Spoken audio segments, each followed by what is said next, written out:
Welcome to the Queer Spirit Podcast. We're your hosts, Nick Venegoni and Tanya Markoviedo. Our Queer Spirit podcast spotlights queer artists, healers, practitioners, activists, and beings who share their work and magic with our LGBTQIA, two-spirit, trans, and gender nonconforming communities and the collective. Our guest today is Nicholas Pearson, he, him. Nicholas has been immersed in all aspects of the mineral kingdom for nearly 30 years. As one of the leading voices in crystal healing today, he offers a unique blend of science and spirituality alongside a grounded, practical approach to working with crystals. The author of several books, including Crystal Basics, he lives on unceded Seminole land, Orlando, Florida. During our shared time, Nicholas shines a light on the physical and energetic properties of stones and minerals, including how to work with them spiritually. He shares with us some of his current favorites and reveals what minerals we queers are invited to be curious about, explore, and work with. Find Nicholas online at theluminouspearl.com.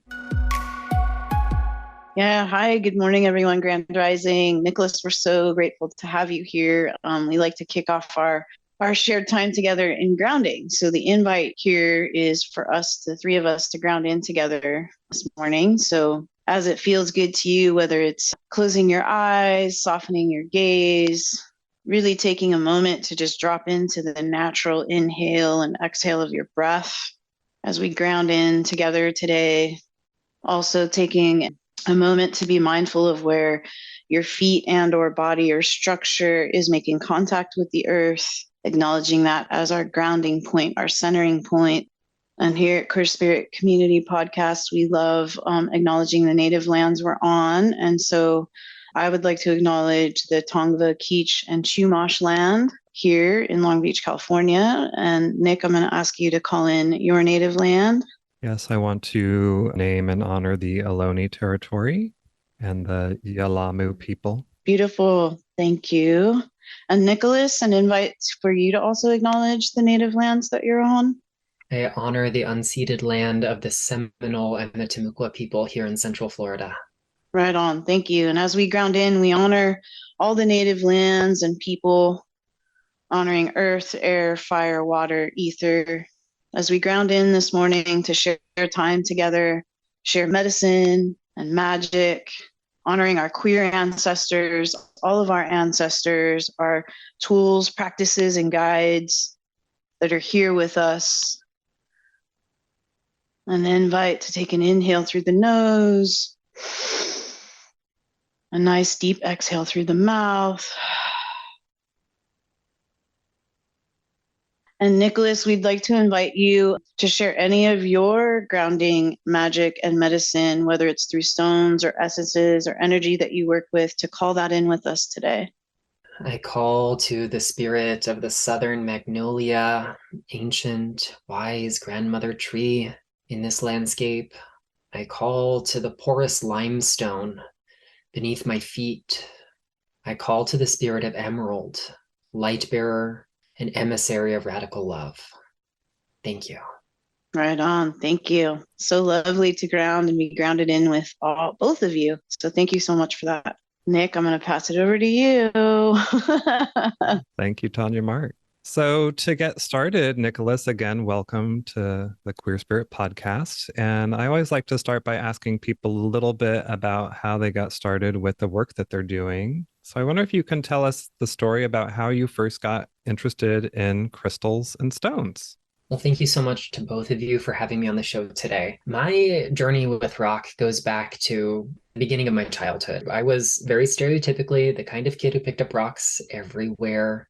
They could be special holy places, pilgrimages the family took to the mountains or the seashore, but they could also be the other kind of in-between zones, parking lots and the sidewalk and, just anywhere you could find stone. It seemed as if there'd be some part of that landscape that would speak to me. And after enough years, my grandfather saw this and surely thought, well, we can elevate this a little. He likes rocks. How about a mineral? Let's get him a piece of quartz. So I end up with this piece of clear quartz from Hot Springs, Arkansas. And ordinary landscape, humble rock is transmuted into something luminous, something gemmy, something very magical. There's just something about holding that first piece of quartz as a little kid when it felt like every myth, every fairy tale, every bit of folklore suddenly was real. It was incarnate in my hand. If the earth could do this, then surely there is magic in this world. So I come from a pretty science heavy background in my own academia. My dad, his parents, they were in science and medicine. So, I didn't grow up in a particularly spiritual household. My dad was raised very, very Catholic, so Catholic that I wasn't raised anything.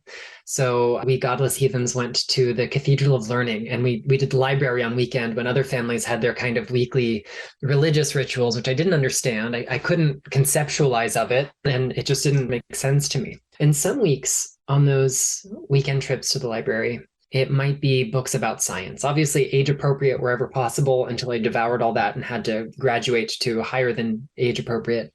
So it might be earth science or botany or, the aquatic ecosystems of Southeast Florida where I'm from, anything I could. And the more relevant and the more kind of attainable it was to learn about that in my everyday life, the better. But then alternate weeks, it felt like I had a stack of books on myths and fairy tales, folklore. I was fascinated by religion, I guess because I didn't have any of it myself. So pretty early on, I noticed that the dual paradigms, the dual perspectives of science, of data, of measurement, and myth and spirituality and metaphor are just different ways that humans relate to the world around them. And that both of these avenues are trying to accomplish the same thing, finding meaning in our place in the world. And sometimes this is done very mindfully, and often it is not today. But ultimately, I think that's where it all comes from. And kind of just taking it for granted that that was true. No one telling me this, no one guiding me in that direction. I just assumed other people had to see it too. I was very wrong, but I kind of used that as permission to explore the overlap between the two. And by the time I was a teenager, the place where those parallel worlds intersected perfectly for me and my interests was in crystal healing. Here was a living, breathing spiritual practice that people were currently doing. It wasn't just relegated to the past. It wasn't medieval lapidary manuscripts. It wasn't myths about gems from ancient Greece or Rome or Egypt. It was today. But it was linked to those earlier practices, and I could still learn about the science behind rocks and minerals at the same time and look for patterns to emerge. So that was kind of like my big coming into my own kind of moment, if you will. I immediately fell in love. I had more than one birthday as an adolescent that was themed around rocks, where it seems like everyone gave me something related to rocks, a piece of jewelry, a fine mineral specimen. I mean, fine for a 15-year-old. Books that I'd been wanting to read. And it really encouraged me to keep going. And ultimately, I chose a different route for school. I wasn't sure which of my three biggest loves at the time I was going to pursue, whether it was going to be music, science, or language. I really love language. I'm very nerdy. You'll get an impression of this before we're done. And I ended up putting my primary attention on music and less so on the other things. But when I went away to university, unbeknownst to me, as part of my financial aid package, I was in the federal work study program. So they gave me a job somewhere on campus, and it was someplace called the Gillespie Museum. And I thought, well, I'm in the musical program. It's in art, so this must be where like the visual artists are. I applied really late. It wasn't my first choice school. It ended up being the perfect fit for me, but it wasn't still where my heart was in the beginning. And finally, my Capricornian nature took over, and I'm like, well, if I just show up, doesn't matter what it is. It's not related to music, but if I go there, they'll pay me, and that's great for a starving college kid, right? So I finally asked an upperclassman. I'm like, Chris, can you tell me where this Gillespie Museum is? I can't find it on a map anywhere. He's like, the Gillespie? Why on earth would you want to go to a rock museum? Then I lean in close. I'm like, we have a what? So immediately after rehearsal, I'm like marching down to the building where it is, way on the outskirts of campus, and nobody is there because it's late in the evening. So I go home, I write a formal email. I think, well, what if the boss doesn't check her email right away? Because in this time, we weren't like glued to devices yet. So I left a voicemail, and then I decided I would just show up at the very second it opened the next morning anyway. And I showed up and I spoke to the associate director. like, hi, my name is Nicholas, and I'm supposed to be working for you. I think she's like, yes, I got your email and your voicemail. Welcome. We'd love to have you. And within weeks, they gave me not quite unrestricted access to the collection. I could go into any box, any case. I just didn't have the credentials to log into the database myself. And I really dove in headfirst learning about mineral science, but also giving myself permission in my quiet moments to have personal experience, to cultivate my own data, so to speak, about how the energies, the spirits, the natures of those stones influenced me. So I could keep track of that as I went. And I started to see some really strong patterns emerge. For example, iron bearing stones being fortifying, grounding, stabilizing, things that are rich in lithium having this kind of buoyant or expansive quality to the emotions, things that are rich in chromium really opening my heart, and so on and so forth. And then I also compared these experiences to other books. I didn't have a whole lot at the time, but I had the classics, and now my library's grown a lot. And it turns out people who had no idea what the composition and structure and formation of these rocks and minerals was like still found the same trends. They just didn't know it. They weren't comparing it to the right kinds of data to see the pattern emerge. So I was really astonished by this. And it always kind of spoke to me to the fact that there has to be something more than just making this up. When we have people in the ancient world coming up with the same kinds of ideas that people in the modern world are doing for things with similar compositions or similar formation processes, even when we didn't have the science to analyze that, to arrive at that quantitative, measured conclusion about its material body, we still have the same spiritual experience. So that's really how I came to do what I do. Beautiful. Thank you for that story. So you started to mention a little bit about how you noticed like the qualities of these different stones and minerals, but I guess I'm curious about that balance between the scientific and the spiritual, and going to ask kind of like a beginner's question, like how do crystals quote unquote work, right? Like, is it purely spiritual? Is it purely scientific? Is it a mix between the two? Like, how do you see them? Well, let's start with what we can measure and what data has been collected by credentialed people. And it's almost none. So with that in mind, I like to use science as a metaphor for understanding the subtle energy. If I can understand the material nature of this, if I can understand the laws of physics that are at play with the actual substance I'm holding, then if subtle energy is still energy, it must behave according to similar principles. Otherwise, we're going to have to come up with a different term. And, I have some theories, but so ultimately, even if I can't design the equipment and plan the experiment and collect the data that proves these exact mechanisms, they're still helpful for understanding what might be happening. So first and foremost, we have to look at what a crystal is. So, here I've got a polished piece of quartz that I'm holding up. And, we'll see a roughly hexagonal shape, strong threefold symmetry to it. That kind of exterior form is underscored by its internal arrangement at the molecular level of these ions, atoms, molecules that come together to form a kind of three-dimensional geometry that fills the space completely. It repeats, it is symmetrical, it's very reassuringly regular. And that state of what we could call coherence, of that like synchronization at a physical level, is how we define crystals. Crystals have to be these really kind of rigid in terms of composition and structure parts of the universe. Not all crystals are mineral in nature. Maybe we'll unpack that later, but the idea is that the regularity of their physical form has to point towards a kind of regularity in the subtle realms.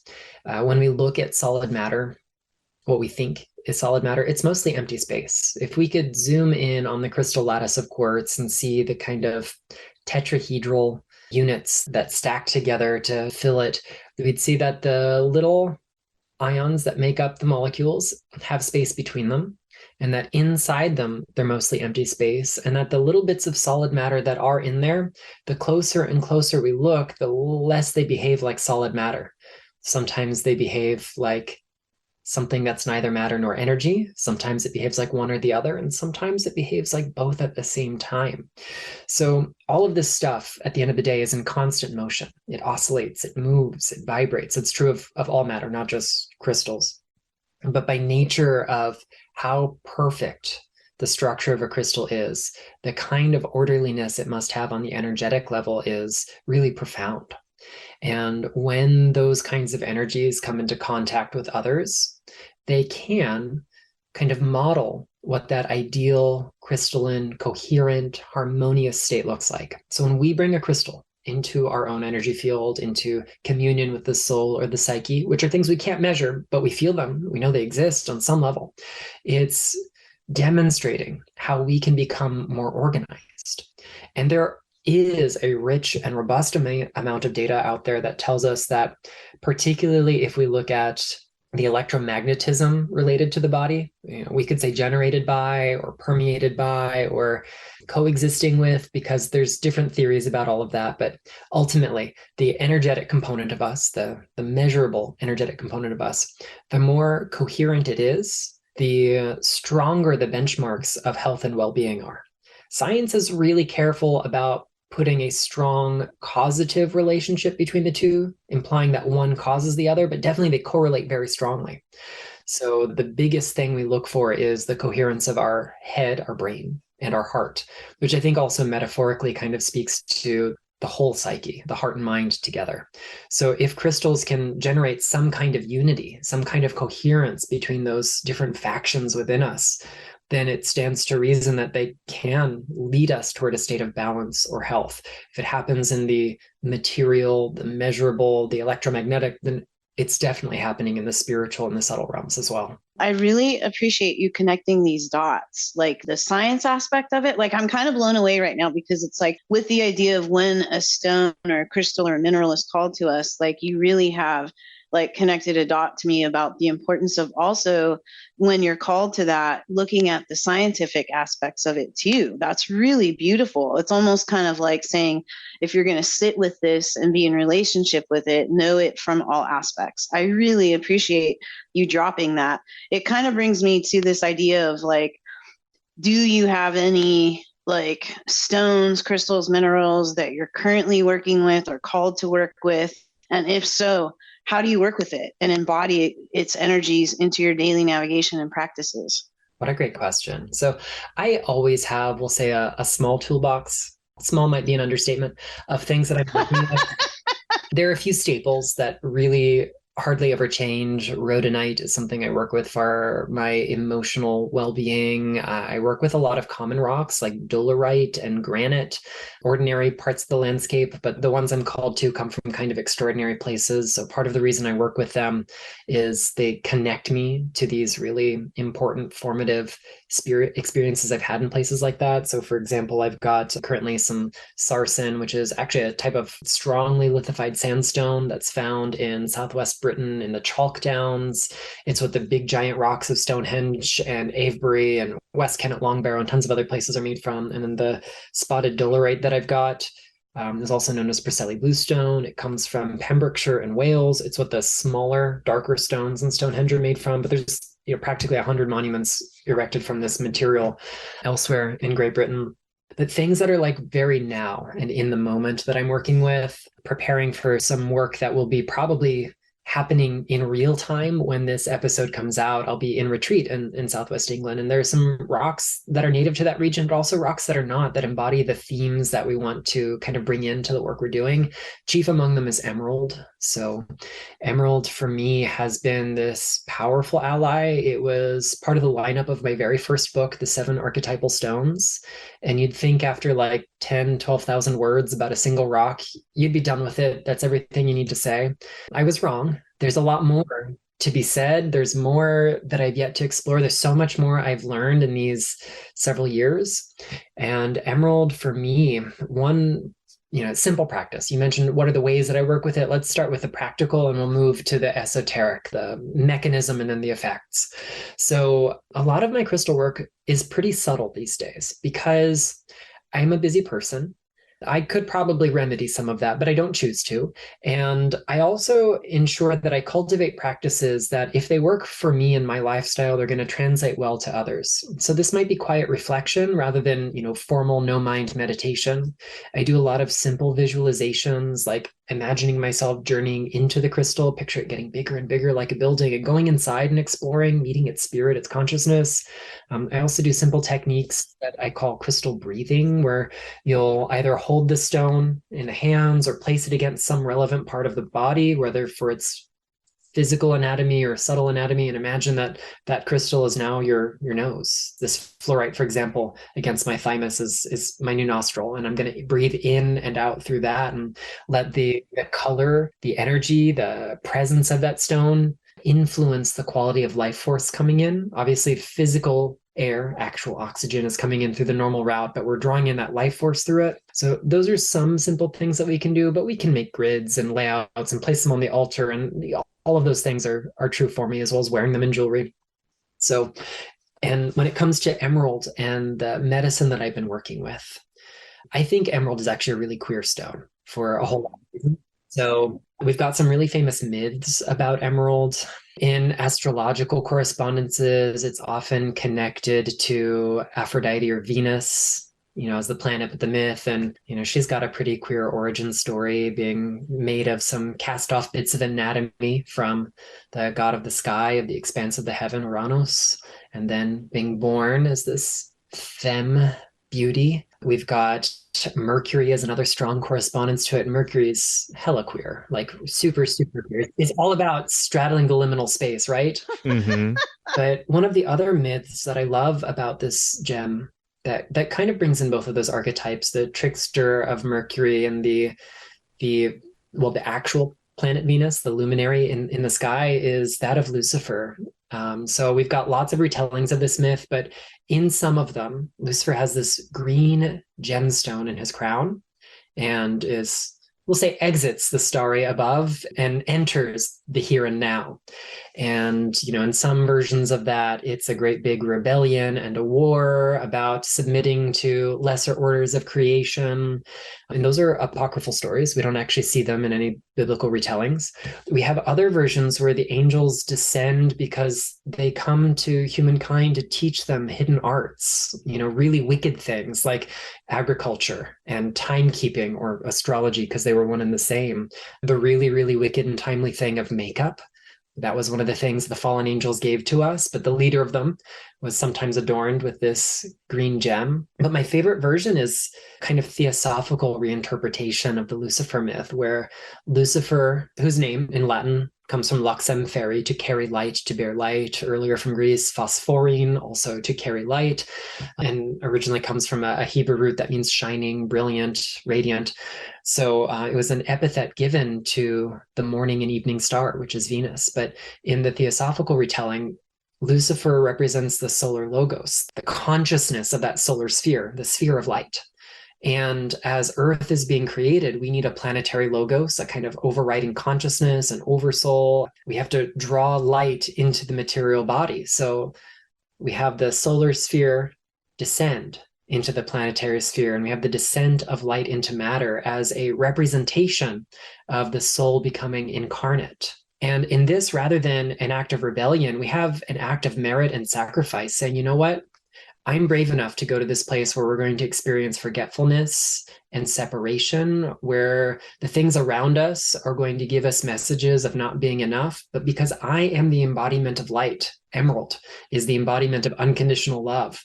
The story of that unconditional light and love coming into matter reminds us, whether we're queer or not, that the only thing we have to do to be worthy of love is to be. You exist, therefore you are. And in a world where we are bombarded with messages of all kinds that tell us we're not worthy of that kind of love and acceptance, to own your self-love, your radical love, is a radical act. It's a life-changing act. And as queer people, we owe it to ourselves and others to do this. When you love yourself as a queer person, it's never about you. It is absolutely an act of defiance, an act of community. If my light shines, if I raise that torch like the light bearer, then I have light to share with others. And I can pass that light along without diminishing my own. And I give others permission to be fully actualized, or as actualized as we can as human beings. There are limitations to that. I recognize it. And that's the power that Emerald has brought to me over these many years of working together. Wow, that is amazing and gorgeous. I mean, wow. It kind of just rolls into What my other question was that do you have, in addition to emerald, are there any other stones or minerals, rocks that support queer liberation and navigating living as queer beings? Absolutely. I'm so glad you asked this. So definitely emerald. I think, I have to acknowledge my identities and the biases and blessings that come with that. So, I'm speaking as a queer cis white man. So a lot of this is born out of my personal experience. And I know as a fairly feminine gay that, issues about femininity are things that we struggle with internalized patriarchy, misogyny, homophobia. Whether we want to be those things or not, society's happy to just slip it in under the radar. Yeah. So some of the really kind of feminine gems are things that have helped me with that. We could look at things like moonstone, with its ability to wax and wane and change its light and be adaptable. Queer people are tricksters and shapeshifters. Another stone that I really love from a completely different perspective is aegirine. So aegirine is kind of a complex silicate mineral. Among other things, it's got some nice stabilizing iron in it. And it can be a light in dark times. It helps us find the blessing amidst the darkness, which is not to say that it's about spiritual bypassing. It's not going to ask you to whitewash your story, but it helps you stay rooted so you can stay the course. You see that seed emerge from the darkness. And for me, that's been a stone that I've recommended for people on their coming out journeys, because it is so uncertain to plant that seed and see how it's going to bloom. And aegirine has this ability to help us, stay forward looking, forward moving, no matter what's happening here. Where are we headed? Yes, be present, acknowledge it. Don't just wish it away. It's not that easy. And then I think authentic spiritual practitioners are going to admit that it's never been as easy as, the law of attraction makes it seem like it is. So that's another one. And just to kind of round things out and give us something totally different, let's say opal. Opal is a shapeshifter. Opal is formless. It actually has no crystal structure. So it's not a true mineral. It's what we call a mineraloid. It's rather like a mineral. It's made out of these little spheres of silica that can be various sizes. It can have other stuff in there. There's usually a large amount of water. And, we as queer people collectively bear a lot of emotion, a lot of grief. And opal, for many people in crystal healing, they'll talk about how it can magnify emotions. That water content is kind of a glyph for its ability to get in touch with the emotions. But opal also has a light that it shines, particularly the precious varieties with that beautiful play of color, the kind of fiery iridescence within it. And it embraces the whole spectrum. But the thing that I love about opal is that it's not that play of color that determines an opal. It's not what we think queerness looks like on the outside that matters. It's what it is on the inside. It's that hydrous amorphous silica spheres that makes opal. So you don't always recognize it from the outside, but opal knows. And isn't that queerness? There's no one thing we are. And yet there is one thing we all are. It just looks so different for all of us. And that is wonderful. That's what we're here to do. It is a spectrum of identities, a spectrum of communities that are woven together like a tapestry into a bigger picture. And each thread in that tapestry is in community, consciously or not, with all of the others. So we're in this together. And I think opal can remind us of that sea of community that we are. Yeah, I really like how you're modeling one of the first questions, is it spiritual energy? Is it physical energy? You're talking about the structure and how that can affect the energy that emerges from it and that can support us. And then also the way you talked about the emerald and all the myths and the history around it and how that also can support the way that we work with it. So I really appreciate you sharing that with us. I want to take a quick break to offer you a gift. I work with many queer folks who struggle with self-esteem, self-acceptance, and confidence. And I get it. Growing up queer is no cakewalk. Living in a world filled with homophobia and oppression can take its toll. Having the strength to be your true self can be a challenge. But you can change that. So if you'd like support taking the first few steps, head over to my website and grab the free mini course, The Self-Confident Queer. Just go to queerhealingjourneys.com/confident. This mini course will walk you through 3 simple steps to help you begin to build your self-worth and confidence today. So head over to queerhealingjourneys.com/confident and get the free course today. Okay, now back to the conversation. I was just going to say, it really fires me up to think that Nicholas just gifted us like this queer toolkit of stones. It excites me to put it like maybe, an invite to put it into a bundle or to, kind of explore that. So thank you, Nicholas. That's really beautiful. So for people who are listening who are maybe a little bit newer to working with stones, I wonder if you can just give some basic tips for people who are just starting out about how to choose a stone, how to cleanse it, how to work with it. I mean, you've already talked a little bit about working with it, but like how to choose one and how to cleanse it, because I know those are really important steps. Yeah, those are really great foundational kind of techniques that we can learn. So when it starts to choosing crystals, there are a couple ways we can begin. And I think a lot of people come to, we'll say, integrative medicine, spiritual healing, general kind of new agey melange of things through the idea of bettering themselves. And we want that cause and effect relationship. So we get kind of prescriptive about it. I'm looking for blank, and this crystal helps with blank, fixes blank, attracts blank. And that is a surface level reading that is useful in the beginning, but we have to remember that they are rich and diverse just like we are. So by all means, be prescriptive if that's useful, but be open to the divine mystery of a stone choosing you that you didn't expect. And what that might look like is going to the crystal store, and before you go looking for those, A crystal for B problem in your life kind of situations, just see what stands out to you. Sometimes it's the immense beauty of something. Maybe it's an inner knowing. Maybe you see something in the exact shade of green that you love above all other colors, and you have to have it. That's perfectly fine. Oftentimes when we find ourselves drawn to a particular stone, its wisdom, its blessing is usually pretty relevant and timely for us. I won't say that it's universally true, but it is more often true than not true that the crystal we're mysteriously drawn to for whatever reason is exactly the medicine we were seeking all along and just didn't know it. So as far as choosing goes, like, honor that intuition, listen to that instinct, that little voice in the back of your head, or that feeling in your stomach, or, the tingle in your hands. And when you pick up that rock and you're like, oh, this is the one. I have no idea why, but this is the one. And find that joy. And if you start with the crystals that you do get that experience of joy from, whether it's from their physical beauty or from some metaphysical quality, you're going to be more inclined to do the work with it. If instead you flip through a book and say, well, this book says that I need veracite, and I despise the color green, maybe that's not the right stone to start with. Maybe there's something to unpack about why you feel that way about a rock just because of its color, but that's a later stage in the progress, right? So start with what you love, and don't be afraid to start simply. 1, 2, 3, 5 rocks. Having 5 rocks, super, super well inside and out, have gotten really in touch with, is way better than having 100 rocks that you never spend any time with, because they're alive in a sense to me. I'm kind of a feral animist. I look for that spirit relationship. I think of crystal healing as a relational act. So, amassing a collection to sit on a shelf is cool. I do that. I mean, I worked in a museum. That was literally my job.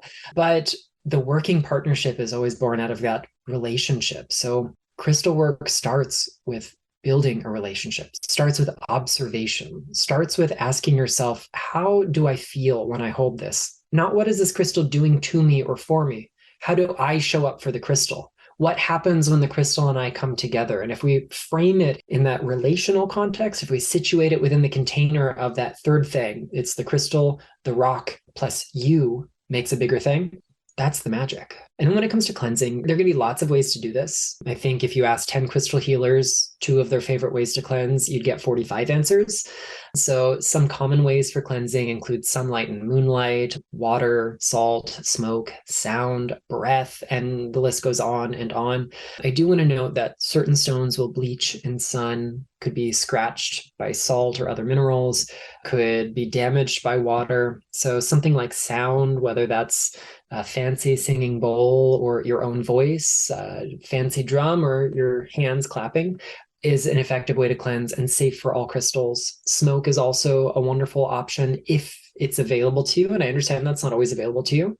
And then I love the breath. And in several of my books, I've got a little meditation where you can use the breath to cleanse. And that's great because you've always got it. You don't always have the luxury of a full moon, a crystal singing bowl, a fancy copper pyramid, ideal astrological timing, but you've always got your breath. And in the rare event when you don't, your crystal is not your number one priority. So, focus on the place where you can be the most effective. And if cleansing by breath gives you that opportunity, I think that's wonderful. Thank you. And if someone is gifted a stone, that someone just gives it to them and it just doesn't feel energetically aligned or something like that, do you have ideas about mindful ways to release the stone back out into the world? Yeah, what a thoughtful question. So I can remember reading a bunch of books from the 80s and maybe a little bit earlier that seemed to imply that crystals given to were always the most powerful healing stones. But as I began to unpack the science and energy that we can measure, I mean, if I dig a rock out of the earth, if someone gives me a rock, if I buy a rock in the store, if it's the same rock, then the same factors are at play and it's measurable energies. So why would this change the rest of it? So, I think the idea of a gift of a crystal is a really lovely, beautiful, often meaningful thing, especially when someone picks something that they think is relevant to your life. And sometimes just the act of receiving that gift is the healing. It is the token, the meaningful exchange. And sometimes, someone gives us a gift and it just doesn't resonate with us. A few things could be at play. We could be resistant to the person, we could be resistant to the tool, or we could be resistant to ourselves. What in ourselves is that crystal maybe reflecting that we're not ready to work on yet? So sometimes it's those uncomfortable rocks, whether they're gifted or purchased or otherwise, that hold some of the most profound wisdom. But that doesn't mean you should rush out and get a ton of those and do nothing but work with them. I promise you, it's not going to feel great. I've done that. I've tried that. They 0 out of 10. Start with what you like and work your way up to that. But if it is time to move something on, cleanse it. Do that as simply or as ceremonially as you like. There's no right or wrong way. And then, maybe address the stone as a colleague, as an acquaintance, as a coworker, if you got to. So hey, you know what? We've done some great things together, or, I've taken a look at your resume and I don't think you're the right fit. I really appreciate what you bring to the table. And I'm going to see if I can find the right gig for you. Let's see if I can find the right place for you to use your skill set. And whether we're literally saying those things or just framing the actions with those ideas, the outcome will be the same. I know it sounds silly to talk to rocks. I do it for a living. I promise you it doesn't get any less silly. The longer I do it, it still is there. But, the difference is the more we hold space for that, the more we recognize when they speak back. It's generally not in words, but there is a dialogue happening, and we can have dialogue even with the things that don't resonate with us. So I think as long as we're mindful, we can move them on in any way that feels right. I love that. Thank you. Yeah, thank you so much for that. That's so gorgeous to honor the full cycle, right? Honor it as a gift and then also kind of check within the self and, check in and see where that resistance might be. And then if it really doesn't align, still honor the stone and still have the gratitude in letting it go. That's really beautiful. One of the things I read about you, Nicholas, that excites me is that you work with animals, if that's correct, as an animal Reiki practitioner, right? And I was super curious about if there are stones that you recommend for folks to be in relationship that have pets, and then where should those stones be, located or placed in relation to your pets, or how can you work with stones and pets in that way? That I thought was kind of cool that you have that energy medicine that you share. So I'm curious. Yeah, thanks so much. I am on the board of directors for the Shelter Animal Reiki Association, and the style, or we'll say approach or paradigm that we use with Reiki and animals is what we call the Let Animals Lead method of animal Reiki. It's rooted in traditional practice, but it's definitely adapted to the needs of other beings. So we do not go in assuming we know best. And that has really shaped the way I do a lot of things in my spiritual and therapeutic praxis together. So when it comes to crystals and animals, I try to use a lot of the same ideas. How can I let an animal lead me in this? Well, first and foremost, a lot of the techniques we learn in human-centered Reiki don't translate well to wild animals, to animals in sanctuaries, animals that are recovering from any number of things, and they cannot communicate what isn't working to them in words. They do communicate with body language and other ways, but how receptive are we to that? So we adapt a lot of those things to being turned inward so we can better hold space for the animal. And I think if we want to work with crystals with animals, it's a similar kind of idea. How often do we hear things said about people and their pets, like we tend to have the same problems, or we tend to feel the same emotions, or whatever we want to say? So chances are those crystals that would benefit your well-being, if you work on your well-being and hold space and really integrate that crystal energy in a way that means that you become that crystal energy, that's going to give your pets a chance to come into that when they feel like they need a dose of it and walk away when they no longer need a dose of it. I've seen beautiful images of people doing laying on of stones with animals. I can't imagine the animal genuinely enjoys this in most cases. I think they might tolerate it at best, and at worst, it's not necessarily the kindest, most compassionate practice. But having them in the environment, working with them for the practitioner, for the pet owner, for the caregiver, whoever that might be, whether that's by wearing them around the clock or doing your own internal meditation or having them in your space, and then giving the animals that agency is really important. And it's right there in the name of the system of Reiki that we practice as well. We let the animals lead. So I try to do the same thing here with crystal healing around furry and four-legged and two-legged and feathery and scaly friends. I try not to force things on them. Years ago when we had rats, they're so near and dear to my heart, I had a couple of large rocks in the cage with them, but it was a very large cage, and no matter how big the rocks were, they could get pretty far away if they wanted. And if someone needed a dose of rose quartz energy, they'd hang out near it. If someone wanted to lay on some granite for grounding, they'd go do that. And it gave them, again, that sense of agency. I love that. I haven't had an animal friend in a long time, but I love thinking about that. So, Tanya Mark, thank you for bringing that question in. So, Nicholas, as we begin to wind down, I wonder if you can share with us a person, practice, or experience that has supported your queer spirit to flourish. Oh, I think I gave this away early when I started talking about emerald, right? I should have saved that for this. But, let's talk about a person who has really helped my queer spirit flourish. I've been blessed to have a lot of wonderful people in community with me over the years. And I'd say one of the humans that directly or indirectly has really helped me be an out queer person in my everyday and professional life is a teacher and friend. His name is Christopher Penzac. He wrote the foreword to Flower Essences from the Witch's Garden. He's a wonderful human all around. He likes to weave together very different parallel things like I do, and he's damn good at it. And long before it was the cool, edgy thing to do, he wrote a book called Gay Witchcraft, and that kind of shook things up, I'd imagine. I was young when it came out, but I remember finding it in the local Barnes and Noble or Borders and, flipping through and trying not to be seen in public as a teenager. But that's definitely a human who has shaped me in a number of ways. And I belong to the community that he has co-created with his partners and a wonderful other group of people called the Temple of Witchcraft. And the mysteries in the temple are quite queer and are becoming increasingly more accessible beyond the binary. So I really appreciate the work that Christopher and his partners, Adam and Steve, and the rest of the community do. And it kind of leads me to want to be accessible in the same ways. I live, in some regards, a binary experience through my identity, but also queer people are inherently liminal. So I like having the opportunity to break that. And he's definitely modeled some really good ideas, philosophies, and practices for that for me. So I just want to give credit to one of my living queer mentors. Yeah, thank you. I've actually had the privilege of being at some of his rituals at some conferences here in California. So thank you for bringing him up.